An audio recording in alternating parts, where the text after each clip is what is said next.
माँ जी बहुत बढ़िया क्रीम है, आप एक बार लगाओगी तो आपके सारे चेहरे की झुर्रियाँ कुछ ही दिनों में गायब हो जाएंगी। अच्छा फिर तो एक नहीं 2 क्रीम दे दे। वैसे पैसे कितने हुए? माँ जी मात्र 315। ये दोनों ऐसी एंटीबायोटिक क्रीम है कि आपके फेस पे कोई भी पिंपल्स नहीं होंगे। अच्छा रुको मैं देखती हूँ। सुमित्रा मन में, अरे मेरे बटुए में सिर्फ 300 हैं, अब क्या करूँ? मेरा घर बस थोड़ी दूर है, मैं फिर बाद में ले जाऊंगी, अभी तुम मुझे बाकी का सामान दे दो। तभी एक दूसरी लड़की दुकान में आई। अरे एक सेकंड, 15 रुपए ही चाहिए ना, ये लो। पर बेटी मैं तुम्हें जानती भी नहीं और तुम मुझे बिना जाने पैसे दे रही हो। अब जान लीजिए आंटी जी, वैसे मेरा नाम स्वीटी है, टेंशन मत लीजिए। वो मैं आपको देख रही थी कि आपको क्रीम पसंद आई है, इसलिए सिर्फ 15 रुपए की तो बात है, आप मुझे बाद में दे दीजिएगा। जीते रहो बेटी। वैसे तुम रहती कहाँ हो? तुम्हें फिर मुलाकात होनी होगी तो कैसे करूँगी? तुम्हारे पैसे भी तो देने हैं ना। रुकिए आंटी जी, मैं आपको अपना फ़ोन नंबर देती हूँ, आप मुझे फ़ोन कर कर अपना घर का एड्रेस दे दीजिएगा, मैं आ जाऊँगी। इसी बहाने आपसे मिलना भी हो जाएगा। हाँ ये ठीक रहेगा, लिख लो तुम मेरा एड्रेस। सुमित्रा पास में ही एक मोहल्ले में अपने बेटे और बहू के साथ रहती थी। सुमित्रा की बहू वर्षा एक गरीब परिवार से थी, इसलिए सुमित्रा अपनी बहू वर्षा को पसंद नहीं करती थी। वे अपने बेटे की दूसरी शादी कराना चाहती थी, इसलिए वे एक अमीर लड़की को ढूंढ रही थी। वर्षा ने तलाक देने को मना कर दिया क्योंकि वह बहुत ही सीधी और गरीब परिवार से थी। इस कारण उसने अपनी सास को कह दिया था कि अगर वह दूसरी शादी करना चाहती है तो कर ले, उसे तो बस अपने पति के घर पर ही रहना है, चाहे वह जैसे रहे। इस घर के सिवाय वह आखिर जाती भी कहाँ, इसलिए उसकी मजबूरी थी कि वह दिन काट रही थी। वर्षा बहू, मेरी मेहमान आने वाले होंगे, जल्दी से गर्मा गर्म पनीर और आलू के पकोड़े तैयार रखना। हाँ जी, कौन आने वाला है? फोन तो किसी का नहीं आया है। कोई? तुझे क्या मतलब, तुझे जितना कहा है उतना कर। रवि बेटा थोड़ा देर से ऑफिस चले जाना, मुझे तुम्हें किसी से मिलवाना है। मुझे पता है माँ, तुम फिर से शुरू हो गई हो, कोई ना कोई लड़की ही होगी। मैं तुम्हें कितनी बार मना किया है कि मुझे दूसरी शादी नहीं करनी। तू पहले ही अपशगुन बातें निकाल दे अपने मुंह से। अगर तूने दूसरी शादी के लिए मना किया तो मैं अपनी जान दे दूंगी। तू अपनी माँ को बचाना चाहता है ना, या नहीं? अभी सुमित्रा बात कर ही रही थी कि उतने में ही स्वीटी आ जाती है। नमस्ते आंटी जी, कैसी हो आप? अरे आओ आओ बेटी, घर ढूंढने में कोई परेशानी तो नहीं हुई ना? नहीं नहीं आंटी जी, मैंने अपनी गाड़ी वहाँ पर पार्क कर दी है, कोई दिक्कत तो नहीं होगी ना? अरे नहीं नहीं, परेशानी की क्या बात है, आओ बैठो। रवि बेटा ये है स्वीटी, बहुत ही प्यारी बच्ची है। सुमित्रा स्वीटी के साथ अक्सर मीठी मीठी बातें किया करती थी।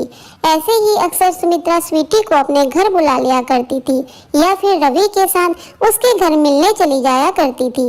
रवि मजबूर था, अगर वह इन सब के लिए मना करता तो सुमित्रा अपने आप को कुछ कर देने के लिए जिद करती थी। एक दिन वर्षा, सुनो, अगर माँ जी को कुछ हो गया तो हम दोनों इस चीज के जिम्मेदार होंगे।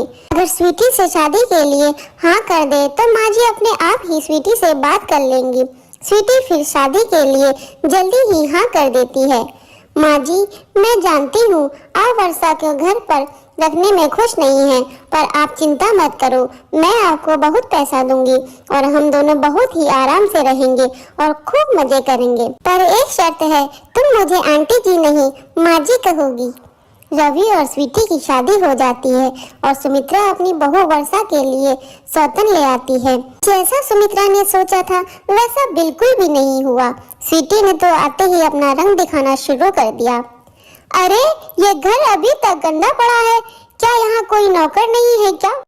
नहीं स्वीटी, घर का सारी साफ सफाई का काम मैं खुद ही करती हूँ। तो माँ जी क्या करती रहती हैं? मेरी सहेलियाँ किटी पार्टी के लिए आने वाली है और माँ जी को कहो कि तुम्हारे काम में तुम्हारा हाथ बटाएं, काम जल्दी हो सके।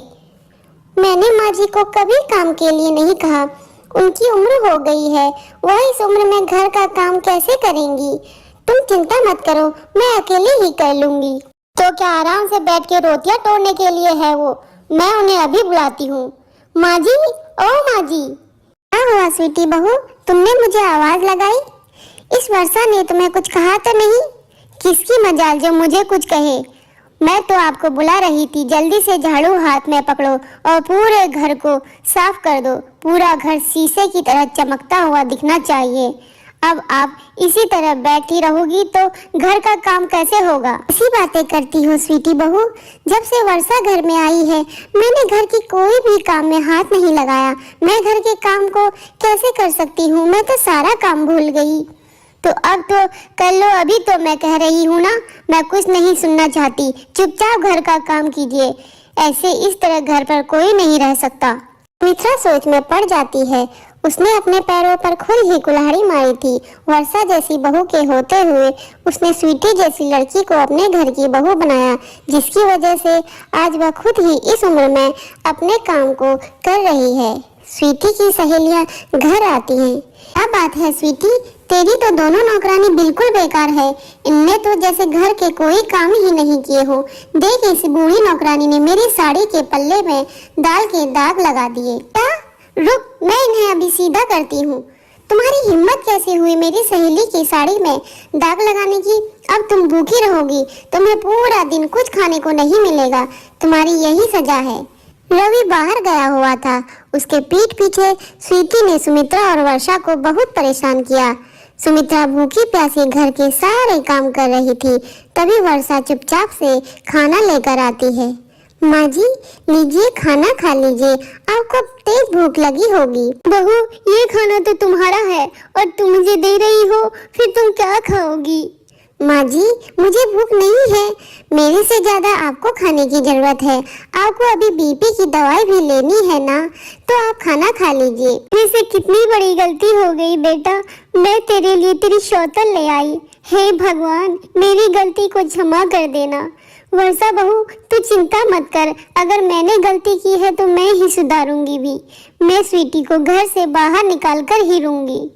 स्वीटी सुमित्रा की बातें सुन लेती है और गुस्से में आ जाती है। कहा, मुझे घर से बाहर निकाल दोगी? मैं तुम दोनों को इस घर से निकाल कर बाहर फेंक दूंगी। ये घर मेरा और रवि का है। अब यहाँ मैं और रवि रहेंगे। हम दोनों पति पत्नी के सिवाय यहाँ कोई तीसरा नहीं रहेगा।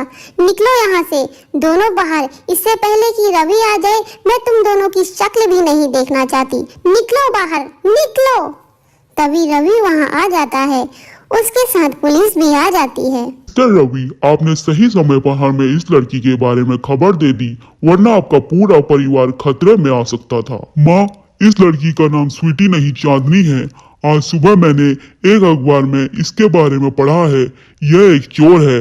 आप दोनों को घर से बाहर निकालकर ये यहाँ अकेले रहना चाहती थी, ताकि यह इस घर को अपने नाम कर सके, रुपया पैसा लेकर यहाँ से रफू चक्कर हो सके। और आज जो इनकी सहेली आई थी ना, वे भी चोर हैं। इन्हें भी पुलिस ने पकड़ लिया है और हिरासत में ले लिया है। ये पूरा एक गैंग है जो रुपया पैसा जायदाद अपने नाम करके वहां से रफू चक्कर हो जाता है। वरना कोई अनजान लड़की आपको क्रीम के लिए पैसे क्यों देगी बताओ? और एकदम से दूसरी शादी के लिए हाँ क्यों करेगी? और तुमने बहुत ही बड़ी गलती कर दी। वो तो अच्छा हुआ मेरे और स्वीटी की शादी लीगल नहीं है और पुलिस के पास इसका रिकॉर्ड है, वरना तुम्हारी इस गलती की वजह से आज मैं भी जेल जा सकता था। माँ, ये माफ कर दो बेटा। वर्षा बहू, मैंने पैसे के लालच में आकर अपने बेटे की जिंदगी खराब कर दी। इंस्पेक्टर साहब, ये स्वीटी बहुत ही गलत लड़की है। इसने मेरा क्या हाल कर दिया है। देखो मेरी वर्षा बहू कितनी अच्छी और लाखों में एक है। कि आई मेरी वर्षा बहू और मुझे घर से बाहर निकालने वाली। अब तो जेल के सलाखों के पीछे जाएगी। जब सजा भुगतेगी ना, तब मेरे कलेजे को ठंडक मिलेगी। सुमित्रा को अपनी गलती का पछतावा होता है और वह अपने बेटे बहू को गले से लगा लेती है।